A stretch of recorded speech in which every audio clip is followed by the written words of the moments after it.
Forgetting by Robert Land. A list of articles lost by railway travellers and now on sale at a great London station has been published, and many people who read it have been astonished at the absent-mindedness of their fellows. If statistical records were available on the subject, however, I doubt whether it would be found that absent-mindedness is common. It is the efficiency rather than the inefficiency of human memory that compels my wonder. Modern man remembers even telephone numbers. He remembers the addresses of his friends. He remembers the dates of birthdays. He remembers the appointments for lunch and dinner. His memory is crowded with the names of actors and actresses and cricketers and footballers and murderers. He can tell you what the weather was like in the long past year and the name of provincial hotel at which he had a wild meal during the summer. In his ordinary life, again, he remembers almost everything that he is expected to remember. How many men in all London forgot a single atom of their clothing when dressing in the morning? Not 1 in 100. Perhaps not 1 in 10,000.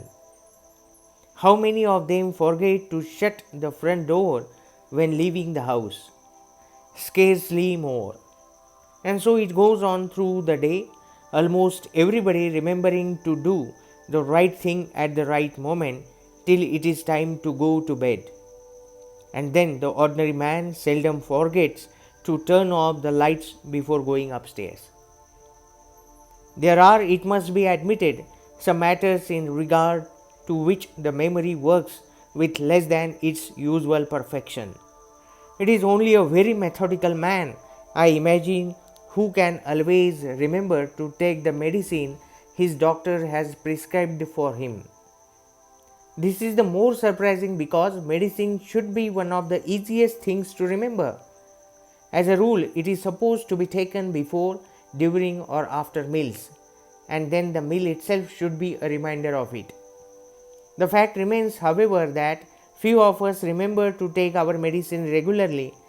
Certain psychologists tell us that we forget things because we wish to forget them, and it may be that it is because of their dislike for pills and medicines that many people fail to remember them at the appointment hours. This does not explain, however, how it is that a lifelong taker of medicines like myself is as forgetful of them as those who take them most unwillingly.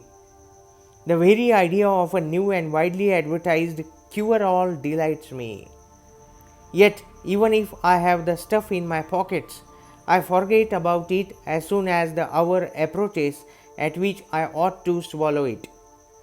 Chemists make their fortunes out of the medicines people forget to take. The commonest form of forgetfulness, I suppose, occurs in posting letters. It is so common that I am always reluctant to trust a departing visitor to post an important letter. So little do I rely on his memory that I make him promise before handing the letter to him.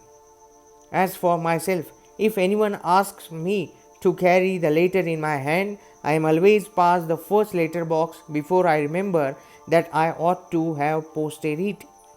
Weary of holding it in my hand, I then put it for safety into one of my pockets and forget all about it.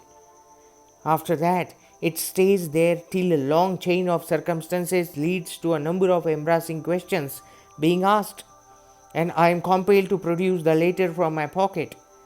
This, it might be thought, must be due to lack of interest in other people's letters. But that cannot be the explanation, for I even forget to post some of the few letters that I myself remember to write. In trains and taxis, I can remember almost anything except books and walking sticks, and I can often remember even books. Walking sticks, I find it quite impossible to keep. I have an old-fashioned taste for them, and I buy them frequently, But no sooner do I pay a visit to a friend's house or go on a journey in a train than another stick is on its way into the world of the lost.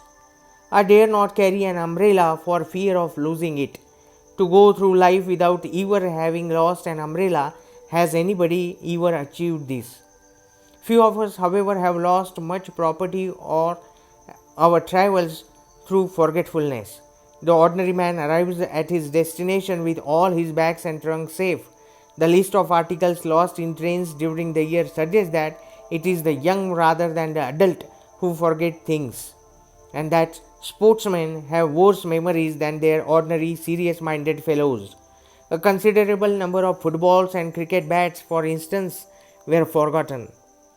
This is easy to understand, for boys returning from their games have their imaginations still filled with the vision of the playing field, and their heads are among the stars, or their hearts in their boots as they recall their exploits or their errors. They are forgetful of the world outside them. Memories prevent them from remembering to do such small prosaic things as taking the ball or the bat with them when they leave the train. For the rest of the day, they are citizens of dreamland. The same may be said, no doubt, of anglers who forget their fishing rods. Anglers are generally said to be the most imaginative of men, and the man who is inventing magnificent lies on the journey home after a day's fishing is bound to be a little absent minded in his behavior. The fishing rod of reality is forgotten as he daydreams over the feast of the fishing rod of utopia. He may forget his fishing rod as the poet may forget to post a letter because his mind is filled with more glorious things. Absent mindedness of this kind seems to me all but a virtue.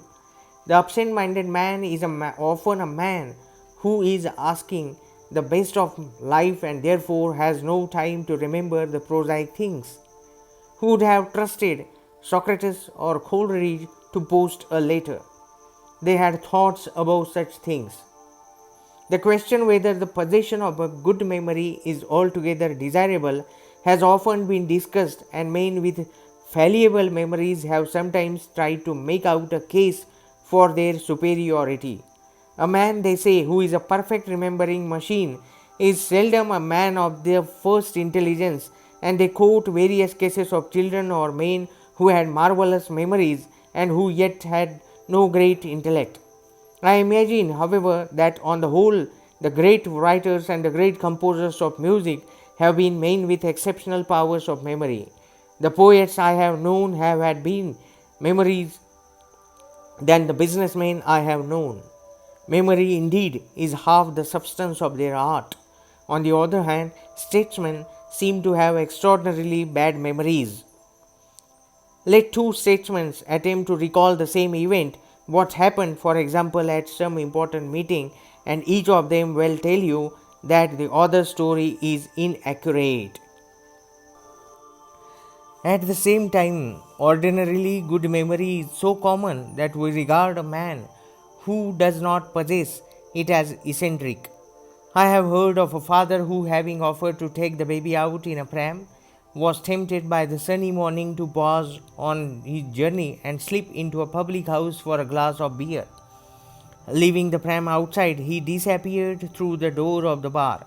A little later, his wife had to do some shopping, which took her past the public house, where to her horror she discovered her sleeping baby. Angry at her husband's behavior, she decided to teach him a lesson. She wheeled away the pram, picturing to herself his terror when he could come out and find the baby gone. She arrived home anticipating with angry pleasure the white face and quivering lips that would soon appear with the news that the baby had been stolen. How annoyed she was, however, when just before lunch her husband came in, smiling cheerfully and asking, "Well, my dear, what's for lunch today?" having forgotten all about the baby and the fact that he had taken it out with him. How many men below the rank of philosopher would be capable of such absent-mindedness as this? Most of us, I fear, are born with prosaically efficient memories. If it were not so, the institution of the family could not survive in any great modern city. So, friends, this is the prose Forgetting by Robert Land. The behavior of forgetting, the general habit of the people forgetting